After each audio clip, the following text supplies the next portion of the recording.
بس بسم الله الرحمن الرحیم درس وایم. په تېر درس کې به سوال نه یوه نور نه به لازم موږ اسانه درس ته نن څخه شروع سي. سوال لرې مازې هغه پاسورډ دې ځای ته راسه، هغه پاسورډ مازې خراب کړه، ځینې چې خراب دې کړي بېرته حساب کړه سفاره خلاصوي بیا پاسورډ نه درڅه غواړي. ته ګوره دا صفحه به زه صاف کړم په ډیسکټاپ یې راته صاف کړه.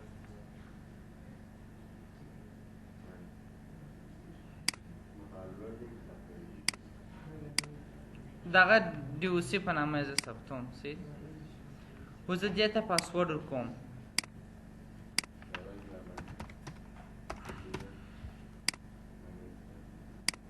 اوس کله زه دی راخلاص کړم دی خو زما څخه پاسورډ غواړي.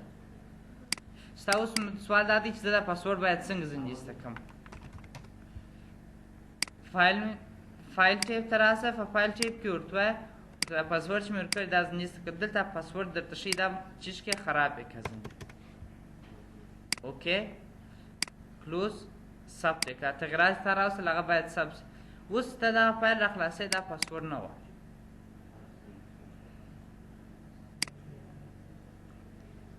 یعنی بل سوال خو به نه یوه. راځو بسم الله الرحمن الرحیم. نن موږ تاسو موضوع چې د فونټ ګروپ وایو. دغه فونټ ګروپ چې دا ډېر ساده دی، سیدي او ډېر استعمال لري. فونټ خپله که غواړم چې زه متن لیکم، یعنی د متن لیکلو ترتیب باید سره کم وي. متن باید سړی په سره کم ولیکل. موږ تاسو کار د چی سره دی؟ د متن سره دی.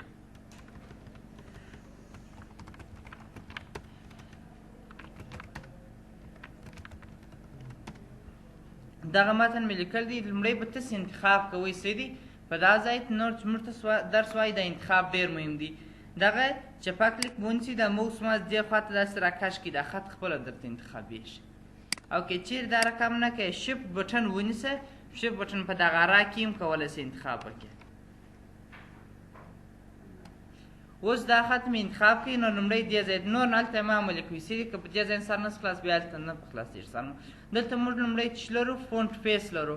فونټ فیس یعنې دا خط دې ځای ته ګورئ د دغه فیس ور بدل کړه، د دې فونټ فیس ور بدل کړه. پر دې ځای باندې کلیک وکړه. دغه د دې لخوا څخه جوړ شوي فونټونه وایي دا پر اپلای کړه. ګوره دی دا فونټ فیس درته اوړي. که تاسو په ځینې وخت په دا کتابو کې لیدلې دا کاږه واږه خطونه چې لیکل شوي هغه نه لیکل کېږي، هغه په دغه فونټو کې ډیزاینونه شته. ګوره داسې یو فونټ پر اپلای کړه. دا چې بیا دا بیا د پښتو دپاره دي. سیدي کمپلیکس ټیکسټ دپاره دي. دا فونټونه ور انسټالیږي که څه سپی موږ په کنټرول پینل کې وویله دا شان. ګوره دا رقم فونټ راوله، دا رقم راوله، یا داسې یعنې دا هغه د دې دخوا څخه جوړ شوي ډیزاینونه چې تاسو کولی شئ یو فونټ د دې څخه استفاده ځینې وکړي. مثلا زه ورته ما دا فونټ پکار دی. کوم فونټ دا فونټ پکار دی. دا فونټ چې پکار دی دا به پله زه دې ځای ته راولم چې اوس نو درته معلوم شي. په دې ځای دلته موږ چې لرو سایز لرو. که غواړم چې دغه فونټ سایز ور واړوم یعنې اندازه یې ور غټه یا کوچنۍ کړې په دې ځای باندې کلیک وکړه. دراته یې دلته نسئ کولی او د دوه اویا څخه نور اضافه سایز هم نسئ ورکولی. دغه اندازه چې تاسو دلته وټاکل په دغه اندازه کې بیا درته چاپېږي. زه ورته هم 14 سایز ورکړه، کولی شئ 14 سایز ورکړئ. او دلته هم کولی شئ دا چې کې انکریز یې کړئ. انکریز هم اضافه کول ته ویل کېږي او ډیکریز یې کمول ته ویل کېږي. په دې خاطر یې دا 2 ځایه راوستلی دي چې دلته موږ د 2 اویا څخه دا نسو اضافه کولی، یعنې د 2 اویا څخه اضافه سایز ته نسئ ورکولی. دلته کولی شئ چې د 2 اویا څخه اضافي سایز ورکړئ. او دلته کولی شئ چې د راته یې کم کړئ. هلته د راته نه راته کمیږي، دلته کولی شئ د راته یې کم هم کړئ. او که چیرې تا ته اندازه در معلومه وي بس راځه په دې ځای کې ما زه ولیکو ته دې ته اندازه څه ورکړه 14 ورکړه.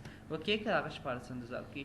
نو که چیرې تاسو عنوان لیکلی و عنوان ته باید د 14 څخه بیا تر 22 پورې سایز ورکول شي. یعنې د دغه په مابینځ کې که تاسو چیرې یو عنوان لیکئ مثلا یو ټاپک یې درکړی دی د افغانستان باره کې یا د کندهار باره کې دغه عنوان به تاسو ولیکئ د 14 څخه تر 22 پورې به سایز ورکوئ. هغه نه په تاړ لري 19 جوړ کوئ، 18 جوړ کوئ، 20 جوړ کوئ که 24 جوړ کوئ. خو د 22 څخه نه اضافه ورکول کېږي او نه کم ورکول کېږي.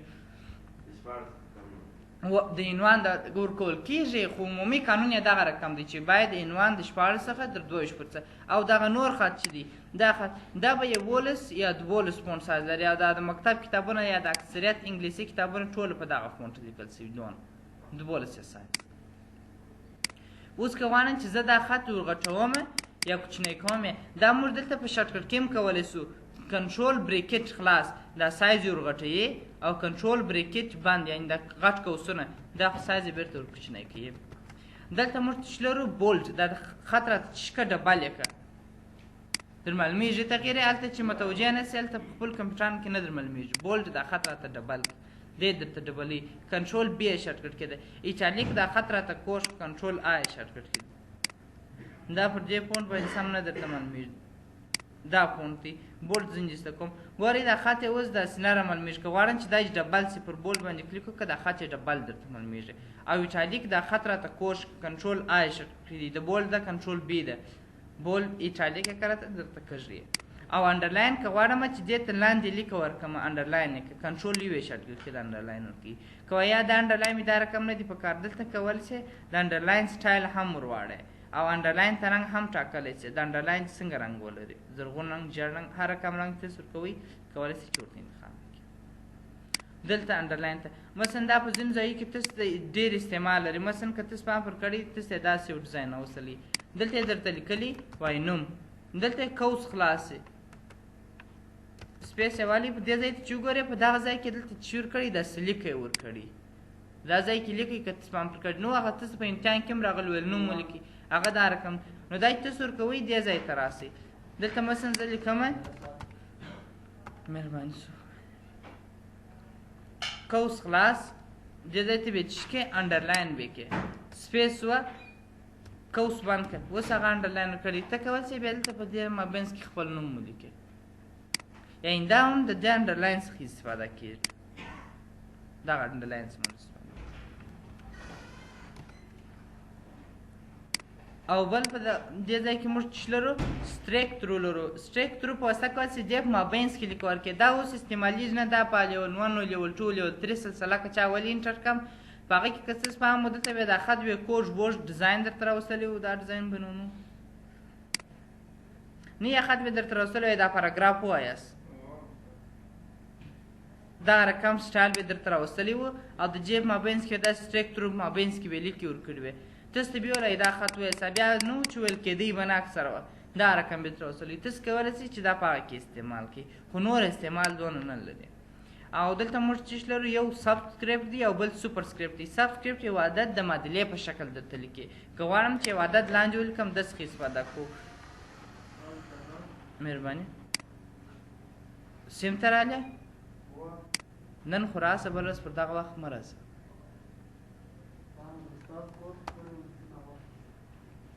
H2O مثلا دا د اوبو معادله ده دلته خو دا او دغه دوه باید هایدروجن باید په مالیکولي شکل پیدا کیږي نو خو باید لاندې دا معنا لري چې یو هایدروجن دوه مالیکوله اکسیجن دی زور تامیا دغه دوه چیشکه مالیکولي شکل ته واړو نو ماز پر د باندې کلیک وکړه د مالیکولي شکل تاري یعنی یو عدد لاندې درته لیکي. او بل مرته سوپرسکریپټ لرو. سوپر د په کیمیا کې استفاده کیږي په ریاضیاتو کې دا سوپرسکریپټ او بل دلته موږ سوپرسکریپټ لرو. د سوپرسکریپټ په واسطه کولی چې عدد پتوان ولیکو. که غواړئ چې عدد پتوان ولیکئ داسې استفاده کوو په ورډ کې. مثلا تا ته یو څوک ولیکي وایي 3 پتوان د 3 څو کېږي هغه دلته درو جیش ځینې جوړ شول نو ته راسه ورته 3 چشکه پتوان یې راته واړو 3 پتوان د 3 څو کېږي احمد ریاض څو 22 کېږي شاباش صحیح دا دی 3 پتوان د 3 درته ولیکل. یعنې دلته کولی شئ یا که تاسو فهم کړئ د الله جل جلاله نوم چې لیکلي هغه جم چې کوچنی لیکل شوی لوړ هغه هم په دې ځای باندې لیکل کېږي. کوس کلاس جم اوس ګوره ته دا جم چې ښکاره راته کوچنی راته ولیکه پر ده باندې کلیک وکړه دا یو کوچنی درته لیکي. که تاسو فهم پر کړئ هغه هم دلته لیکل کېږي. ولې نه شي لوړولی ډېر ښکته کوې پلار اوس یې کوس ورته انتخاب یا ما اول درته ویل چې ما له انتخابه تاسو کوئ د کوس سره دی درته لوړ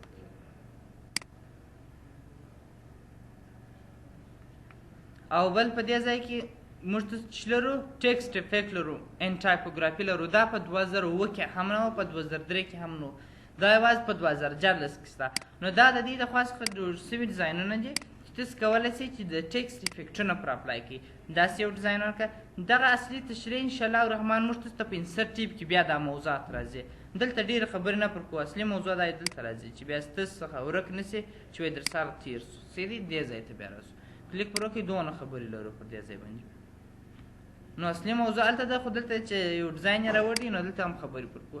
دا د دې د خوا څخه جوړ شوي افیکټونه چې موږ کولی شو چې پر اپلای کړو، چې هر کم رنګ ورکوی ته کولی شي پر اپلای کړي. تشریح ته ضرورت نه لري چې دا رنګ د جې دپاره استعمالېږي، دا رقم دی.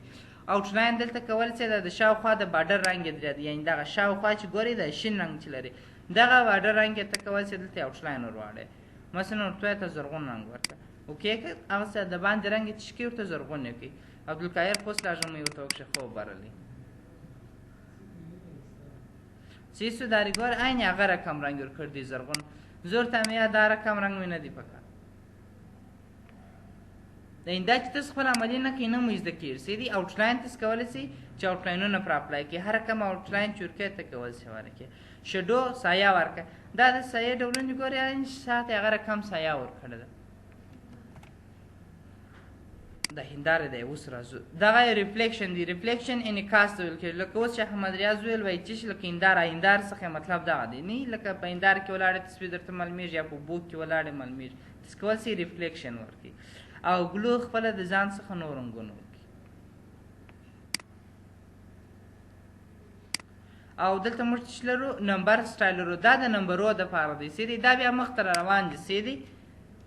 اوس بحث نه پر کوو، مخ درسو کې دا راځي د خیره سره خپله. مثلا تا دلته خط ورسره لیکلي، دلته جاداد ورسره لیکل دي. دی ورته انتخابوي که غواړې چې د اعدادو فارمټ ته وټاکې دلته کولی شي. داسې شکل یې راته راوله. ګوره دغه ډیفالټ عمومي حالت دی. ورته وایه ته یا د دې په منځ کې لږ هغه فاصله چې څونه عمومي حد ټاکل شوی دی هغه رقم راته راوله. دا د ټیبلر په شکل راته راوله. پر ده باندې کلیک وکړه د ټیبلر په شکل ته راولي، د هغه فاصله یې لږ ورکموي. او دلته کولی شئ چې دا کښته کړئ ځینې اعداد دي کښته یې ځینې ولیکئ. ورته ګوره اوس کښته ځینې ولیکل شول او په دې ځای کې کولی شئ یعنې دا د دې د خوا فارمټ جوړ شوي فارمټونه نو هېڅ تشریح زه نه شم تشریح کولی. څنګه زه درته تشریح کړم دا یعنې دا تشریح کېږي نه زه څنګه تشریح کړم هېڅ تشریح نه ورسره لري. تاسو کولی شئ هغه فارمټ یې دلته انتخاب کړئ، پر دې ځای باندې کلیک وکړئ، خپل یې ډیزاین شان وګورئ درسره.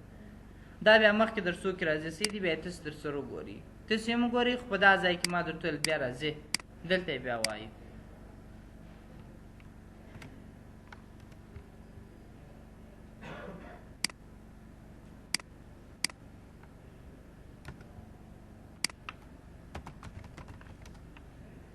او دا خط مې انتخاب کړی دی. دلته موږ چې لرو فونټ کلر لرو. که غواړم چې د فونټ کلر واړم یعنې دا خط رنګ یې ور واړم دلته کولی شئ چې هر کوم رنګ تاسو ورته انتخابوئ کولی شئ چې ورته انتخاب کړئ.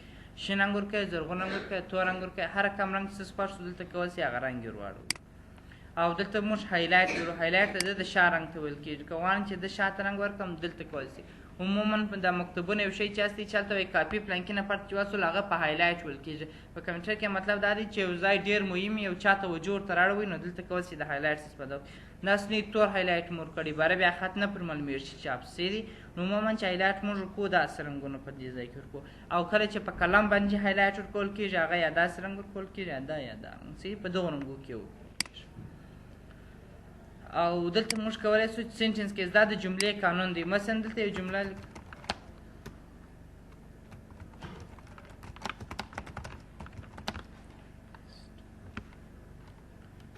دا جمله ما ولیکل او د سر تورې زور کوچنی کوم. دا خو اوس د ګرامر د لحاظه دا جمله غلطه ده سیدي یعنې دا باید د سر تورې غټ ولیکل سي. پر دې ځای باندې کلیک وکړه. دلته موږ چې لرو سینټنس کیس. سینټنس کیس دا معنا چې دا د جملې قانون ته واړو، د جملې پر قانون یې راته جوړ کړه. د جملې قانون دا دی چې د سر تورې بیا غټ په پای کې به ټکي ولري، د سر تورې غټ کې په پای کې ټکي لري. دغه دا یوه غلطي چې دا ما سپیلینګ هم غلط شوی دی، دا یو اس ما اضافه ورکړی دی سیدي یعنې د سر تورې دی ورغټي ورته ګوري. دا کوچنی مې لیکلی دی. دا اوس غلطه ده. زور ته دا د جملې قانون ته واړو سره لیکې ورکړي. کله جملې قانون ته یې واړې سر تورې غټېږي په پای کې ټک ورکوي یعنې ټولو جملې دغه رقم کېږي. او لا ورکېز دا ټوله په کوچنۍ بیسي راته واړو. څونه خط ستا په غټې بیسي لیکلی ټوله په کوچنۍ بیسي درته وړي. او اپر کیس ټوله په غټې بیسي راته واړو، ټوله په غټې بیسي درته وړي. او کیپټلایز ایچ ورډ د هر لغات د سر تورې راته غټ کړئ. یعنې ګوره افغانستان یو لغات دی، د ده سر تورې غټې، اس بیا لغات دی، د بیا لغات دی، بیسټ لغات دی.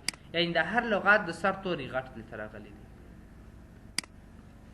او ټوګل کیس د هر لغت د سر توري کوچنی راته راوله دا هېڅ استعمال نه لري سیدې دا سل په سل کې غلط دی دا قانون همیشه چې موږ استفاده ځینې کوو د سنټنس کې څخه استفاده کوو د جملې قانون ته واړو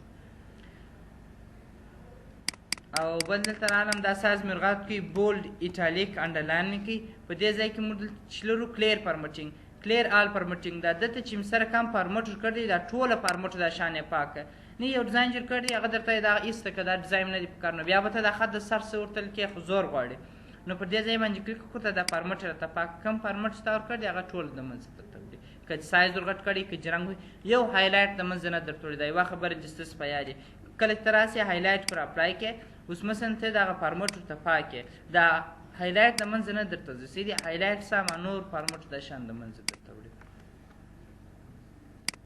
که غواړې چې دا هایلایټ بېرته ایسته کړې په دې ځای باندې کلیک کړه نو کلر ورته انتخاب او پر دغه ډایلاګ بوکس یې کلیک وکړئ دا خو هغه عمومي کمانډونه یې موږ تاسو ویلي چې ډایلاګ بوکس د جې دپاره استعمالیږي چې د هغه ګروپ په باره کې مکمل هغه اډوانس اپشن یې په کوم ځای کې دی په ډایلاګ بوکس کې دی نو دا شان ټول موږ تاسو ویلي چې زه بیا پلا دې خواته درته روان یو دغه ځای در سره په یاد کړي دغه پریویو برخه ده سیدې پریویو برخه چې دلته ماته معلومیږي کوم تغیر زه راولم موږ ته چې ټیکس استعمالوو دوه ډوله ټیکس لرو یو لیټن ټیکس لرو بل کمپلیکس ټیکس لرو لیټن ټیکس کې یوازې امریکایي فونټونه درته راځي هغه ژبې چې د چپه طرف څخه شروع کېږي د هغو دپاره موږ دلته چې لرو فونټونه لرو ته کولی شئ چې فونټ دا شان یې ورواړئ ګورئ دا هیډینګونو دا شان دلته لرو دغسې ډیزاین درته راځي او دغه ریګولر یې درته راولم ایټالیک یې درته راولم عین لکه دلته چې مو ویل سیدي بولډ یې درته راولم او سایز یې څونه یې ومویل دا شان اوس فایلې او دلته کمپلیکس ټیکس لرو کمپلیکس ټیکس چې بیا دی دا بیا د عربي هیوادو دپاره دی یعنې هغه ژبې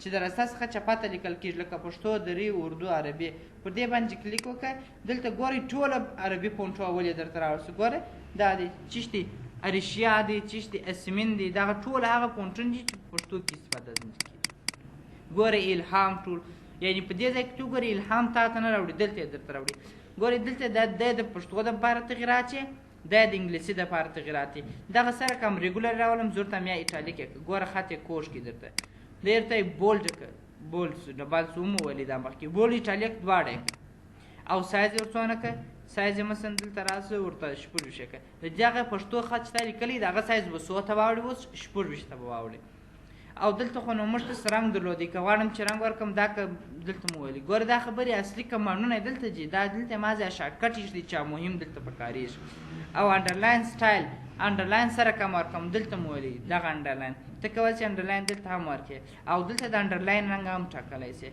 انډرلاین رنګ چې زرغون دی ګوره داسې زرغون رنګ بوللی سټریک تھرو مابینس کې لیکه ورکړه او ډبل سټریک تھرو مابینس کې دوې لیکه ورکړه یا ډبل لیکه ورکړه پر ده باندې کلیک کړه دوې لیکې ورکړئ سوپر سکریپټ په توانیه راته ولیکه او سب سکریپټ چې راته ولیکه د ملیې په شکل راته ولیکه دغه ځای زموږ دپاره مهم دي دلته موږ ته چې لرو دا د انګلیسي دپاره استعمالیږي دا د پښتو دپاره نه استعمالیږي دغه دلته چې موږ ته لرو چې سمال کیپس دا معنی چې دا خط ټوله په چش راته واړوه په غټې بیسې راته واړوه خو سایز یې څونه نیولی یې اندازه یې څونه د کوچنۍ بیسې اندازه نیولې خط به ټوله په غټې بیسې درته واړوي خو سایز به یې د کوچنۍ بیسې اوکې که ګوره خط ټوله په غټې بیسې دي اما سایز یې د کمې بیسې دي د کوچنۍ بیسې دي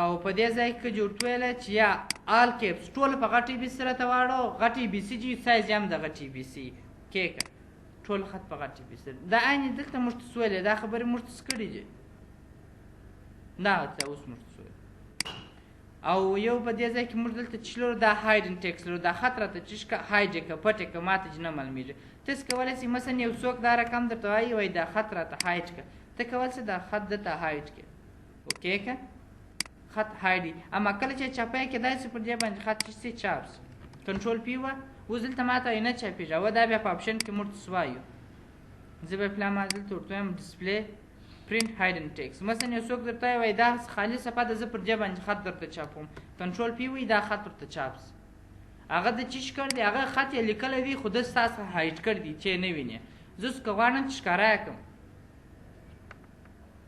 اوس که غواړم چې دا ښکاره دا خط یې ښکاره کړې که دې ځای ته راسې دا ټیک مارک ځنې کې خط ته نه معلومېږي نو ته به یې پلا کنټرول ای وایې یعنې سلیکټ آل دا ځای دا خط به ټول ته داسې انتخابوې دا بیا موږ ته دلته وایي سیدي سلیکټ آل ټول انتخاب کړه یا کنټرول ای پریس کړه ماسې دې ځای ته راسه ورته دا هایلنډ چیش کړه دا زنجیر سته کړه اوکې که ستا خط اوس درته ښیي چې دا د نن دپاره د غوه نه باسه د هغه لمونځ ته درس